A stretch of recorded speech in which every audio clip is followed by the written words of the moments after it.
Talo Festival and welcome to a bulletin for BCN News. Leading our news tonight, the positive case of COVID-19 and the immediate close contact will be completing a 14-day quarantine period as per protocols, according to the government press release issued today.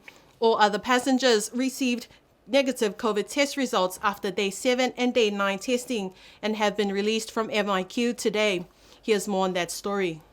The selected frontline workers who were advised to isolate due to the first COVID case were released on Monday after 7 days in quarantine and returning negative COVID test results on day 7 testing. Director General of Health and Social Services, Gayleen Tasmania, told BCN News that the day 7 testing for all frontline workers and passengers in MIQ was an additional testing due to the COVID case. Mrs. Tasmania says that both the positive case and immediate close contact remain well. Our positive case remains well. Things are looking good for our passenger, for our positive case, as well as the immediate close contact of this case. So both are getting, the immediate close contact has not been symptomatic at all, and day 9 testing will also be carried out for this close contact. There's a difference in protocols for a positive case, so we do not envisage release for the close contact because we also need a bit more time in there. Director General Gayleen Tasmania also told BCN News that the COVID-19 unit is near completion and is expecting to be ready by the end of this month. Health officials are confident that there are no community cases in Niue, and to ensure public confidence, the Health Department began a COVID testing drive-through at the Niue Fall Hospital on Tuesday, which was operational up until today. We just thought, why not use this opportunity, one, to reassure the public that we are confident we don't have any case in the community, we are containing it in MIQ, and we hope to eliminate it in MIQ. But we have this opportunity to have a drive-through testing exercise, and we've got a team who've trained our staff, and this will give them an opportunity to do additional swabbing. We've got cartridges that will be expiring, like I said, and the third was because we want to reassure people that we do not believe we have a case in the community. Members of the public who used the drive-through testing station all returned negative results, according to the government press release. Premier Dalton Tangilangi today said that the Cabinet is very pleased with the work of the government, officials and the frontline staff in keeping us safe and managing the case in MIQ.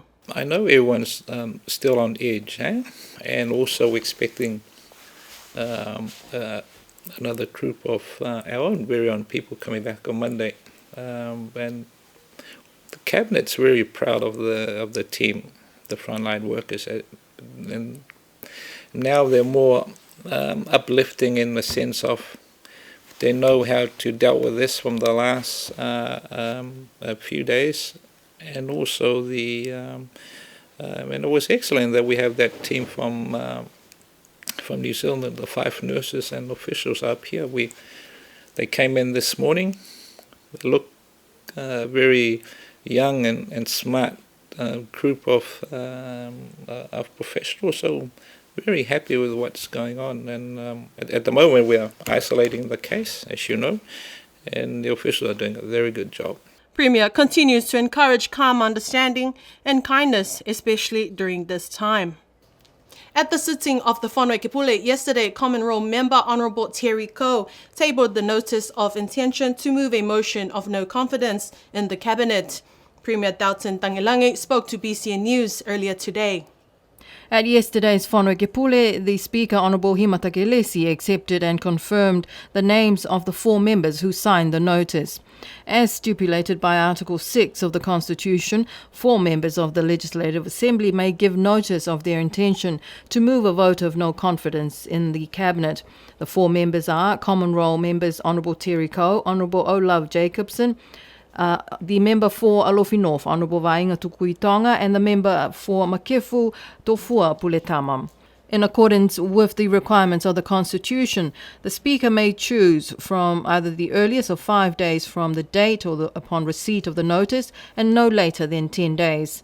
The Speaker, Honourable Takelesi, set the date of Tuesday, the 22nd of March next week at 1 p.m. for a special meeting to formally hear the reasons for the motion, where members can vote for or against the motion of no confidence in the Cabinet. BCN News spoke to Premier Honourable Dalton Tagelangi earlier today, who expressed his disappointment at the members' decision to call for a vote of no confidence, which can be implied as Niue being in a dire situation. What it really saddened about this is that it puts us, our integrity of the Niue Assembly, we have lowered ourselves. I mean, the motion, you can use the motion if we're in dire strait or the country's in turmoil, but I don't think it's a good excuse just to use that in order to put the no confidence in Cabinet. BCN News understands that there are several reasons for the motion of a vote of no confidence, and including the reopening of Niue's international borders to all Niuean and non-Niuean residents without the required 14 days isolation period, and that Cabinet's failure to consult with the other stakeholders regarding policies. I'm happy to debate. That's fine. And this could be debate without the motion, the way the motion was put in. It can be debate on the opening or closing of the borders in general in the House. By putting no confidence vote, I mean, not only that he is lowering ourselves as members of the Niue Assembly, but people will ask questions, especially from the region and then the national as well. Hey, what's happening with Niue? And that is not a very good thing to say. Just putting it in, it doesn't matter. Knowing very well that I don't think that he'll have the number, but it's not a good reason. I think it's because I value the Niue Assembly very highly. And these are all of the things that this government's been trying to do in working with the Speaker in trying to elevate or trying to lift the standards of our Legislative Assembly. It was officially launched at the Constitution celebrations in the 2018 Talo Niue building opening. Niue's coat of arms is now being used after the passing of the Public Seal Act and the regulations in September last year. Here's Esther Pavihi with more. According to the regulations made under Section 7 of the Seal Niue Act 2021, the Niue Public Seal and Coat of Arms is an important and unique symbol. The arms should be used with dignity and respect. Premier Honourable Dalton Tagelangi today told us about this significant national symbol. There is regulations that ties in, that brings in the guidelines of when to use and who allows to use it and the like. It's not like these are very carefully protected, not like our flag that you can see that it's flying all over the world or used by any organization or codes or whatever, and ordinary people for the seal or the coat of arms. They have to seek for a endorsement or approval from Cabinet before they can use that. So within that, there's different colours. So the Premier's got a different colour, same as the Assembly and the Judiciary, and also for the normal public servant. The public seal of Niue and coat of arms is described as a nation where Niue is bound to God and respects the Queen of England as its head of state. The government and its people are joined together in defending, fostering and strengthening the values of the nation, which are represented by the unique environment we live in. With the words Atua Niue Tukulangi, meaning God Niue eternally. The colour of the coat of arms is different for each of the authorities. For example, the colour red is used only for the legislature. The Premier uses the gold. Navy blue is for cabinet. Black is used for the judiciary, and the dark green coat of arms is to be used for the public service. It is authorised to be used by the government departments, statutory and non-statutory authorities, the Legislative Assembly, courts and tribunals. The Premier, ministers and members of the Whanokepule may use the coat of arms in the course of their duties in the Assembly. Honourable Premier Dalton Tangilangi today confirmed that there will be a retreat for the Whanokepule to be held next week. The initiative is to provide the opportunity to explain to the elected representatives of the whānau of the new changes which have come about since the separation of the legislative arm from the executive arm of government. Esther Pavihi spoke to the Premier this afternoon. Premier Dalton Tangilangi says that this is also an opportunity to speak to the members about some of the benefits the government has in place for the 14 villages. He also spoke about why he does not believe it is necessary to have a caucus. He says that members are not answerable to him as Premier, but to the people who elected them into the Assembly. This is the meeting is to, or the conference is enable all the members. It's like a round table, open discussions about whatever that they would like to discuss. But before that, this is in cooperation between my office and the Speaker's office of the Premier. And the purpose is we will be doing some presentations. The Speaker will be presenting on reminding the obligations and the work that the members of the House should be doing. But more so the procedures and protocols and the process now. Because when we move into the new Assembly House, we expect everyone to be more professional than what we are at the moment. The sort of motions you put in, the sort of questions you put in, the understanding of the standing order, and all these things. As I always, from the beginning, that I thought that during the years, from the beginning, that our Assembly standards has gone very low. So I have worked hard to get some money to support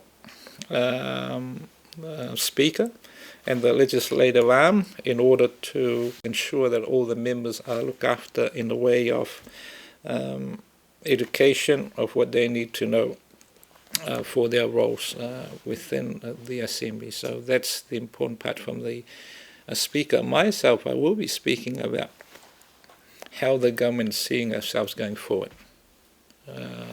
So I will be presenting to the members how I always believe that each member of each village should be getting their own support, different from the village councils, in order for them to drive their own village, the vision they see, how the village is going to go forward. If everyone, and that's how I see it, if every village look after their own village and lift the standards of their own village, and it's easier for the main government, which is the central government. We don't have to go to do the work for them, but let's give it to them and hold them accountable for their roles. Well, if they don't do their work correctly with the funds that will be given to them for that work, then they have to answer to the people that put them in there. And I think that's the key. Yes, I think this is why the meaning of no caucus. As you can see in the House, I like each member to speak up and vote how he or she sees it. Because from the past with the caucus, as a team, if I support and raise my hand, everyone else will follow me. If I don't, everyone else. I don't think that's fair, because they don't answer to me. They answer to the people that elected them into those positions. So be accountable to them and not to me. And I think that's the main change, is that what I've been trying to do. The Whanokipule Retreat Conference will be held on Thursday next week, 2 days after the special sitting for the vote of no confidence. According to the Niue Government Gazette of the Land Court of Niue issued earlier this month, a total of 30 cases will be heard at the Land Division that will begin next Monday. Here's more on that story. The Land Court Division is scheduled over a period of 2 days, starting next Monday, the 21st of March to Tuesday, the 22nd of March. A total of 13 cases will be heard on Monday's court schedule. Land commissioners for the day include Minepulu, Tom Senior Misikea, Lilivika Liumehetau, Pekis Tawasi, and Rupina Morrissey. On Tuesday's court schedule, a total of 17 cases will be handled by Land Commissioners Robin Heko, Rupina Morrissey, Dave Talangi, Lilivika Liumehetau, and Pekis Tawasi. 4 applications before the Lands Division of the Niue High Court have been removed for lack of progression, according to the Registrar of the High Court, Darren Tohovaka, in the Niue Gazette earlier this month. The Land Court will be held at the Niue Government Building at Fonuakula. The inaugural Talo Festival will be held at the Niue Golf and Sports Club next Friday, 25th of March this month. One of the organizers, Tom Senior Misikea, spoke with BCN News about this, saying that this festival is to highlight the indigenous Talo of Niue. Here's more on that story. The festival is organized by the Niue National Growers Association. BCN News was able to speak to one of the organizers, Tom Senior Misikea, who said that they are very happy to get some support from the government and from some businesses on the island to put on this first ever Talo Festival. Misikea said that the initiative came about because of the need to highlight the indigenous Niue Talo, such as the 4 main Niue Talo and the various varieties: Talo Fase, Talo Lawila, Talo Manganunu, mai Talo Manua. He said that there are new talo varieties seen these days which are good, but as growers, this will be an opportunity for them to showcase their talo. There will also be a display and competition for the best cooked products made out of the talo, like takihi, polo talo, and holo talo. The inaugural Talo Niue Festival will be held on Friday next week at the Niue Golf and Sports Club. Yesterday, the Niue Weightlifting Federation was contacted by the International Weightlifting Federation that Giovanni Toimata will be representing Niue at the Commonwealth Games in Birmingham, according to the Niue Weightlifting President, Narita Viliamutahanga. Giovanni Toimata's grandparents are from the village of Mutalo. BCN News hopes to speak to him over the coming weeks. And that is our news for tonight. Tune in to Radio Sunshine tomorrow at 11 a.m. for News of the Week with Esther Pavihi, joined by our guest, Common Roll member, Honourable Olaf Jacobson. Until then, wishing you all a very good weekend. Monuina e awhiawhi.